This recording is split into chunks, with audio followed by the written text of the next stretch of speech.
Hey there people, how's it going? And welcome to a new video in my Black Ops 2 Gold Gun series, where we're taking a look at all of the guns in Black Ops 2 multiplayer. Of course, I get gold camo with them. In this case, it's diamond. It will be for the rest of the LMGs as well. And then with my experience of having used the gun that much to get that gold camo, I give you guys some attachments advice, some perks advice. So it's not just a case of running through the statistics of the weapon and then working out a creative class. We will do that based on some of the statistics of the weapon and what it probably is most useful for. But my game time that I get in with the gun as well allows me to have some like first-hand experience and just tell you what my thoughts are in general. A bit more of a personal touch as well, which I know a lot of you guys like in this Gold Gun series. So today we're looking at the QBB LSW, and when I first picked this up, as a lot of you guys who are subscribed to my channel know, I was like, OMG, this thing is a freaking beast. The reason being is that I'd got all of the other LMGs gold first, and then I moved on to this one. And this one allows you to kind of behave a bit more like you had an assault rifle. Don't get me wrong, you still shouldn't be running around with it, you know, being quite as aggressive as you would with an assault rifle. But it's just very powerful, shoots very fast, and very good at close range. This is kind of the SMG. This is the LMG that out of all the LMGs that suits close quarters combats the most. Just because of its really high fire rate, it does have a shorter damage drop-off distance than the other LMGs. If you're not sure what that means, it basically means this gun isn't very effective over extremely long range.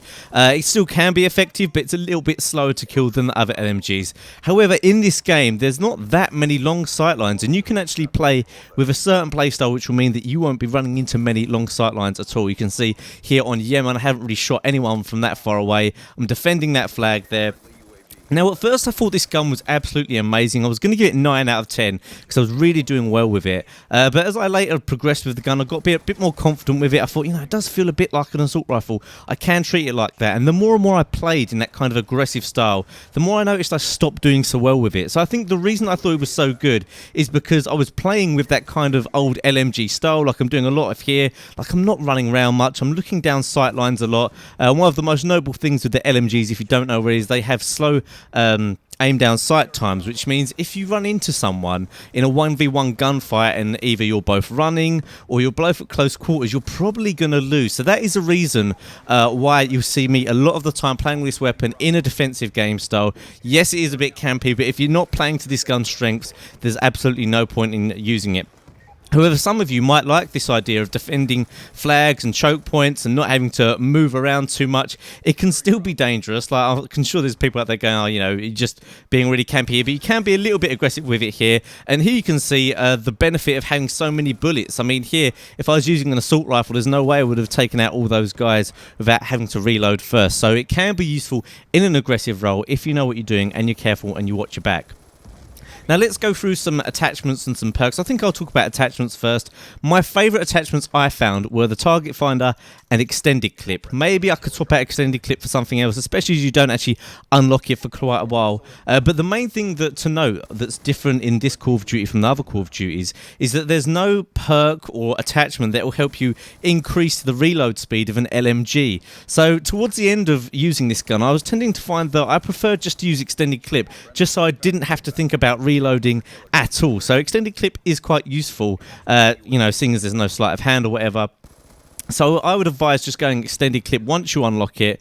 Unfortunately, no fast mags, like I say. But target finder is really good because these weapons penetrate through walls really well. And if you see someone head glitching, you'll probably see quite a lot of times in these gameplay clips that I've got for you here. I only can just see the top of people. I see people through walls. I think there was a minute ago there where I shot through one of the rooms. So these guns are very good at shooting through surfaces, so maybe you could swap out extended clip for FMJ or go for primary gunfighter and go for 3 attachments, but it's very, very good for clearing out head glitches. Now I can imagine this is one of the most annoying things in this game because there is so many head glitch spots. Like, you see this little corner here where there's that little blue barrel. I'm just waiting for someone to pop up there, but the LSAT or an LMG with target finder FMJ is the perfect way to actually combat that. Here you see me using the EMP grenades. I'm absolutely loving EMP grenades at the moment. It's a bit of a side note. You see I've got 200 points there just for throwing it at a building where someone was camping with a bouncing Betty and And whatever else I destroyed something else as well. I wouldn't have got that many points.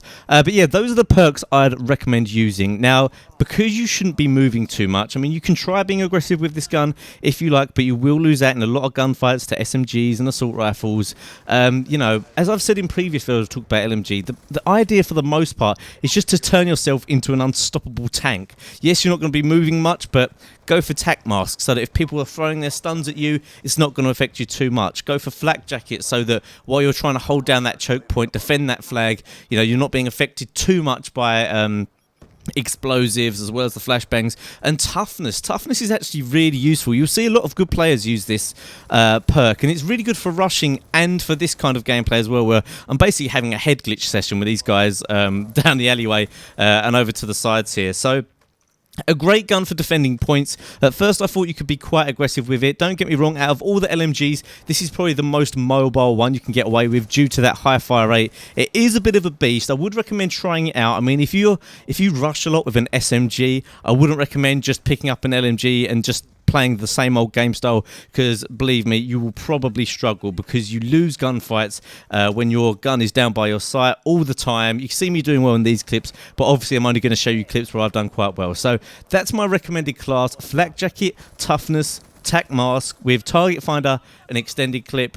So that's it for the LSW. I would recommend this gun maybe if you're an assault kind of guy and you just want to try something a little bit different. If you're an SMG player and you rush a lot, you can try this out, but be prepared to definitely change up your game style. Obviously, good game modes where there's objectives like domination in particular, it's really effective. Kill confirmed can be a little bit tricky because you've got that slow run speed, and running after those tags can be a tough time. So if you want to check out some more of my videos, I've got some links coming up at the end of the video. If you're watching this on Machinima Respawn, these are uploaded a week earlier on my channel, so go subscribe over there. If you're watching on my channel, thanks for being a beast, and yeah, that's it for now. Don't forget to leave a cheeky like and favourite if you did enjoy this video, and I'll see you guys soon.